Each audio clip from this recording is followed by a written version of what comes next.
నమస్తే సార్, నా పేరు ప్రియదర్శిని. నేను సూర్యాపేట డిస్ట్రిక్ట్ నుంచి వచ్చాను సార్. నేను స్టాఫ్ నర్స్ క్యాండిడేట్ని. యాక్చువల్గా మాది 57/2017 నోటిఫికేషన్ సార్. టీఎస్పీఎస్సీ ద్వారా 3311 పోస్టులు మాకు ఇవ్వడం జరిగింది.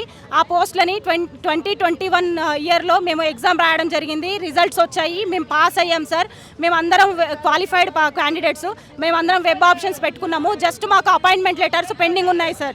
అయితే మిడ్నైట్ 12 o'clockకి 2021లో మాకు రిజల్ట్స్లో మమ్మల్ని 800 మెంబర్స్ని మమ్మల్ని ఆపేశారు సార్. ఎందుకు ఆపేశారు అని అడిగితే బడ్జెట్ లేదు అని చెప్పారు హరీష్ రావు గారు సార్ గారు. బడ్జెట్ లేకపోవడం ఏంటి సార్? 3300 పోస్టులకి మీరు నోటిఫికేషన్ ఇచ్చినప్పుడు బడ్జెట్ ఉంది సార్. మాకు సెలెక్టెడ్ క్యాండిడేట్స్ని తీసుకోవడానికి మాత్రం బడ్జెట్ లేదా సార్? ఓన్లీ 2400 మందికి బడ్జెట్ ఇచ్చారు. సో ఇప్పుడు మేము ఈ గవర్నమెంట్ని మేము రిక్వెస్ట్ చేసేది ఏంటంటే మా నోటిఫికేషన్ ఫిల్ అవ్వకుండానే ఎంహెచ్ఆర్బీ వాళ్ళని ఫిల్ చేశారు. 7000 మందికి పోస్టులు ఇచ్చారు. కనీసం ఆ పోస్టులలోనన్నా మమ్మల్ని 800 మెంబర్స్ని సీనియర్ కేటగిరీ కింద సెలెక్టెడ్ క్యాండిడేట్స్ కింద మమ్మల్ని సెలెక్ట్ చేస్తుంటే ఈరోజు మేము రోడ్డు మీద కూర్చోకపోయే వాళ్ళం సార్. కనీసం దయతలిచి ఇప్పుడైనా సరే మా 800 పోస్టులు ఏవైతే మిగిలిపోయాయో వాటిని ఫిల్ చేసి మాకు అపాయింట్మెంట్ లెటర్స్ ఇప్పించాల్సిందిగా మనవి చేస్తున్నాం సార్.